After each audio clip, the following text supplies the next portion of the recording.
The new RFID keycard lock from IKEA. Is it actually secure? Can you hack it?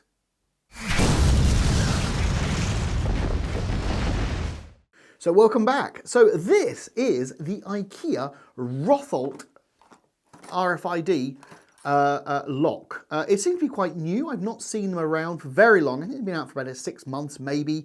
And it's IKEA's, I think, first foray into RFID locks. If you know that's incorrect, if you've seen one before, please post it downstairs in the comments.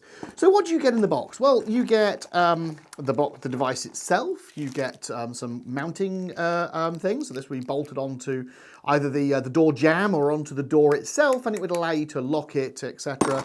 You get a whole load of mounting hardware there, a nice little plastic box, as you normally do with IKEA, and you get some manuals, and more onto those later.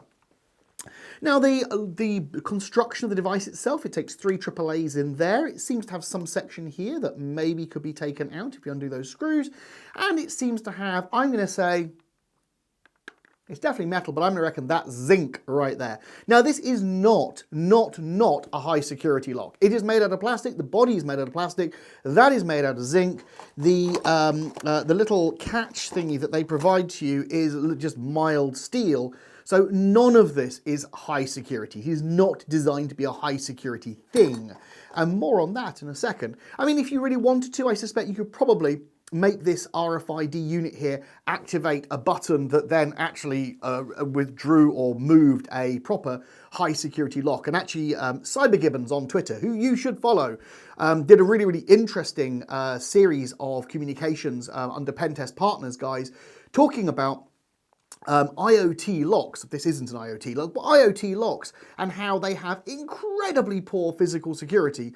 Like that lock that's in the door just over there is not an IoT lock, and it has anti-drill pins, it has anti-sawing pins, it has everything, and all of the IoT kit has none of this stuff. But anyway, this is not bad for what it's designed to do, which is be put inside a lock and put inside a drawer, sorry, and be opened and closed. And the way you do it, it comes with these 2 RFID keys. They're branded IKEA, and these are ST Microelectronics keys, which are ISO 15 something keys. Now, more on that later. You can't yet copy these keys with your Proxmark. My Proxmark is right here. You can't actually yet do it. The HFST command set is not actually yet completed. But we'll come on to that in a minute. So how do you operate this? Well, you place the supplied IKEA at the back key near the lock, and it goes up and goes down. But one of the things that they have pointed out, and this is not in the manuals they provide, because I saw Chris Herman, for Iceman on Twitter, the man who created the Iceman fork and the software for this. He's a really awesome guy. His YouTube channel is over here, and the video I'm talking about is somewhere over here. His Patreon is somewhere linked below, so please go and follow him, and go and subscribe to him, and actually go and pay him some money so he can develop all this cool stuff. He showed a video, and that's the one that's playing over whichever side it's playing on. He showed a video where he was using a non-IKEA keycard, and in actual fact some other devices, to open and close these locks. He was placing it at the back, and they weren't just doing beep beep beep, they were actually opening and closing. And I wondered, how on earth is he doing this? I spent a very frustrating evening trying to copy the ID number of this. I thought, well, maybe this is a 7-byte UID, maybe just any card with a 7-byte UID. If I get the ATQA and the SAC right, maybe that'll all work. I went through everything, and eventually I contacted him and said, Chris, what should I do here? What am I doing wrong? And he goes, have you read the manual? And I said, yeah, I've read the manual. I've read these manuals. Ah, have you read the manual? So I went hunting, and it turns out there's another manual for these online, and it contains a little gem. And the thing it contains is that these cards are actually designed to be master key cards. They're not the key cards you would actually be using all the time. And if you take one of these key cards, unlock the lock, and then as soon as you've done it, place this. This is an RFID bracelet from a hotel complex.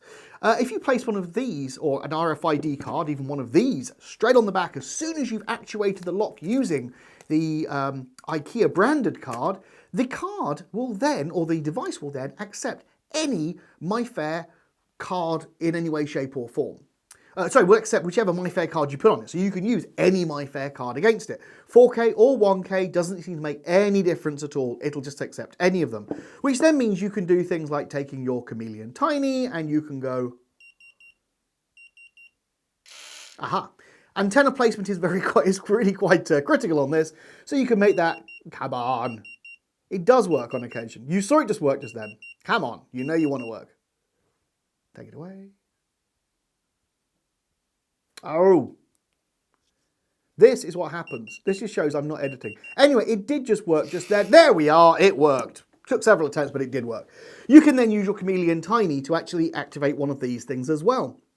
Now, do I think that's a massive problem? Well, no, not really. I think actually this is a design feature that I didn't know about. But this also brings on to a really interesting point. I started trying to record this video in my head. I was walking around IKEA looking to get some bits for the studio, and I saw this lock and I went, actually, I want one of those. And I saw it was RFID and I went, okay, right, I want to get one of those. I want to work out how to copy this card with the Proxmark. And I spent an entire evening trying to copy that with the Proxmark. Before I realised that, actual fact, if I read the manual, in actual fact, I could use any kind of hotel key card to copy that, or my Chameleon Mini to copy, to open the lock, and then I could copy that. So I could still achieve the same thing I wanted, which was to have a non-IKEA lock actuating. Oh, come on, you know you want to. This is always what goes on when you record things. It did work a second ago. Come on.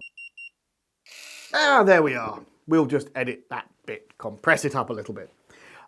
It just shows that when you're not using the genuine IKEA card, this thing can be a wee bit temperamental. But it just shows that you can actually achieve the same goal if you wish to achieve it without messing around and without actually doing the same thing. So I set off with one goal, which was to copy one of these cards. In actual fact, when I thought about what am I actually trying to do? Well, I'm trying to open and close this lock with a lock I can actually, with a fob I can copy. And as you can demonstrate here, it's just really a case of just reading the manual. I'm just going to cut straight to the laptop right now.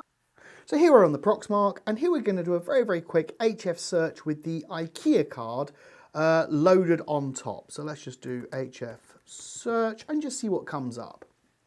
So as you can see here, it's an ST Microelectronics card, which is, and you've got the, it's an ISO 14,000 tag, not ISO 15,000 tag. I was wrong earlier on. Please berate me in the comments for my silliness. And you'll notice actually there is a whole load of HFST bits and pieces there. So you can do HFST info, and that will tell you a little bit more information about the card and about what's going on in there. You can actually do various other bits and pieces. So you can actually even simulate a tag, but what you will notice is that it doesn't actually simulate the tag good enough to be able, or well enough, sorry, to be able to break the tag or to be able to replicate the tag to the reader. So if we do an HFST, and I believe it's just literally the HFST sim,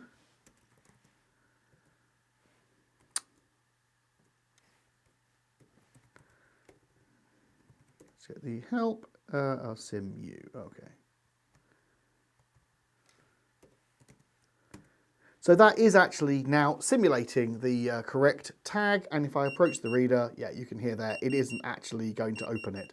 I played with this all one evening, and eventually that probably might work, and probably will work, but at this moment it doesn't. But that just gives you a very, very quick overview of what the tag looks like in a Proxmark. Back to the main camera. So that's it. These devices are what they are. They're very, very basic. They're very, very cheap.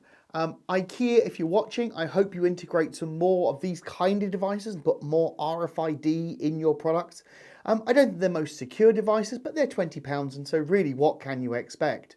And I really look forward to when the Proxmark has the ST card emulation completely integrated into it. So therefore, these and other cards or other devices that use this card will be fully playable with the Proxmark. Until next time, hit subscribe, hit like, share this media on your social media channels, and don't hack anything you shouldn't do.